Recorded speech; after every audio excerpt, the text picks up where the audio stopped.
It was near the time of the harvest, and the old women were making green dolls out of corn husks. The old men were mending blankets for the winter. Some of the young girls were embroidering blood-red flowers on white shirts. But most of the families were in the fields and the orchards, picking the fruit and the vegetables that would last them through the winter. And the leaves on the trees began loosening and loosening as the wind blew stronger and stronger. And somewhere down by the river, a mother duck sat on her brood of eggs. Now everything was going as it should for this mother duck, as one by one each of the eggs began to shake and tremble and roll and crack. And one by one out emerged each of those beautiful little ducklings, all save for one that sat in that nest like a stone. Another mother duck was going by and she caught it out of the corner of her eye and she said, "That's not a proper egg at all. That's a turkey egg.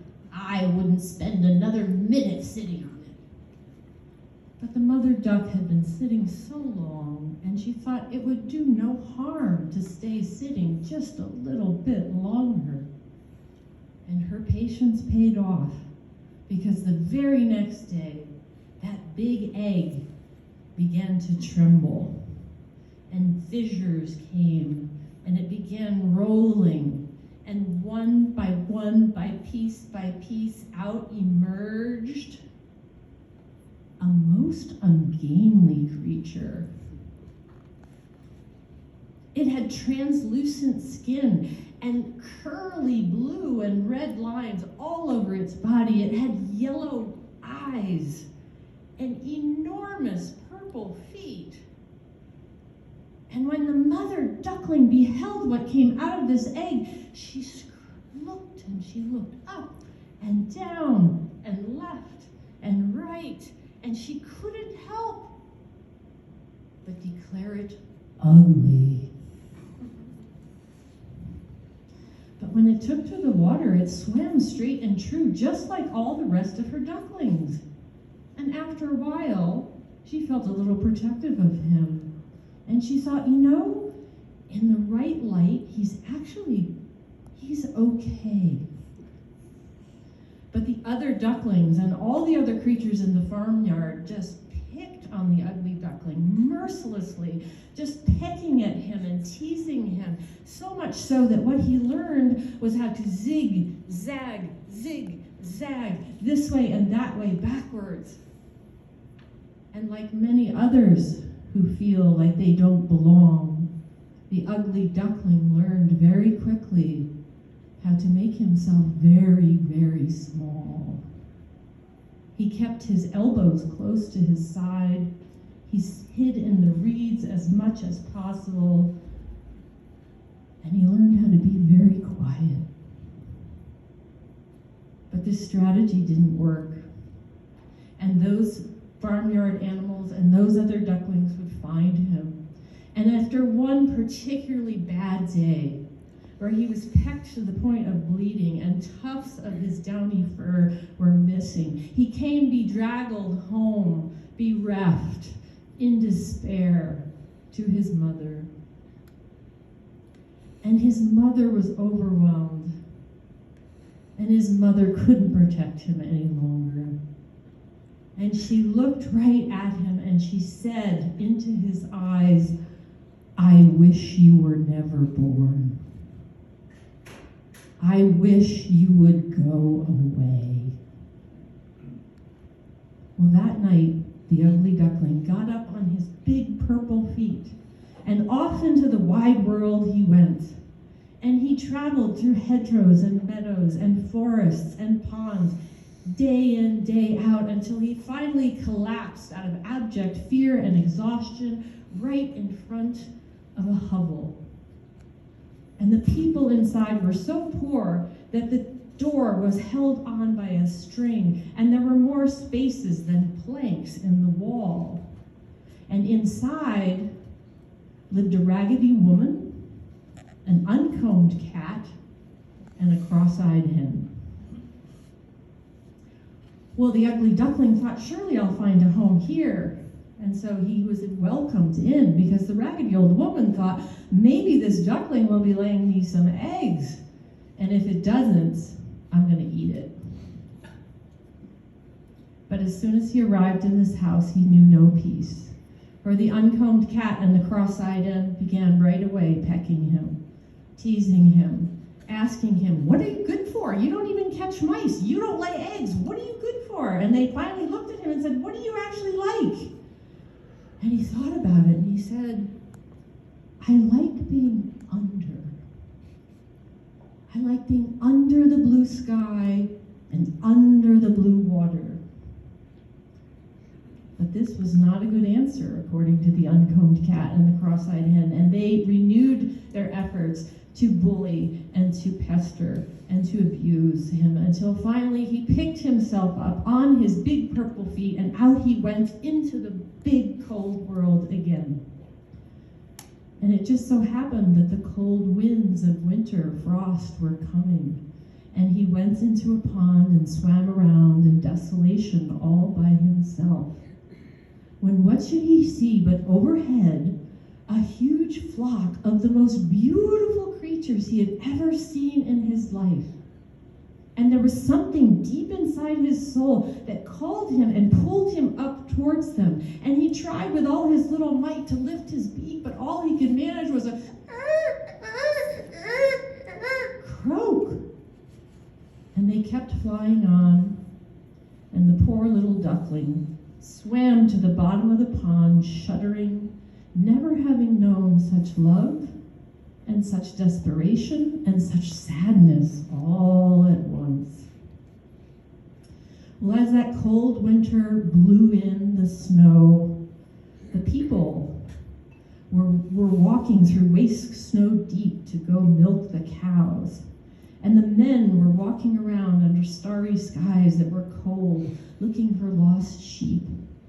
The women were inside weaving, and everyone kept the fire going, worried that they weren't going to make it through the winter.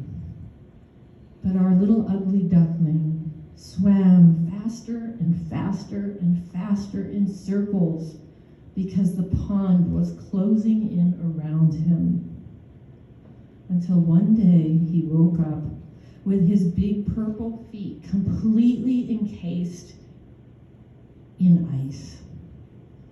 Couldn't move. And two mallard ducks landed, skidded right next to him. They looked at him. He thought for a moment, maybe they'll help me. But they looked at him, they said, oh, too bad, so sad, you are ugly. And off they went. Well, the ugly duckling was at the end. And he gave in to giving up. And he put his head down on the ice. And he waited for death to come take him. But instead, a farmer happened to be walking by with a stick. And he used his stick to cut him out of the ice. He picked him up, put him underneath his coat, and took him home, thinking, what a wonderful gift for my children he will be. But as soon as he got in that house, those children began chasing him. He became frightened. He went up to the rafters, knocked down all the dust into the butter bin. He went into the milk, into the flour, and the mother was furious, and she picked up a broom, and she was chasing the ugly duckling until there he was on his purple feet, out the door once again. And the ugly duckling spent the whole winter like this, going between pond and forest and hovel, pond and forest and hovel, on the brink of life and death, hanging on by a thread. But as is the way of things, the warm winds began to blow. And the ugly duckling found himself in a pond, stretching his big wings. And he began moving his wings. And he realized that those great, beautiful white wings would lift him up above the land. And he went by and he looked at every hovel and every farmyard, and every pond, and every meadow, and every hedgerow that he had visited, and he thought of all the pain that he had felt when he spotted out of the corner of his eye some of those gorgeous creatures that he had seen the winter before. And so he skidded down on the other side of the pond and he waited. And those beautiful creatures started coming towards him. And his heart rate went up because he was frightened and he thought, oh no. But if I am to die, it might as well be at the hand of these beautiful creatures. And so as they approached him, the ugly duckling bowed his head, waiting for the blows.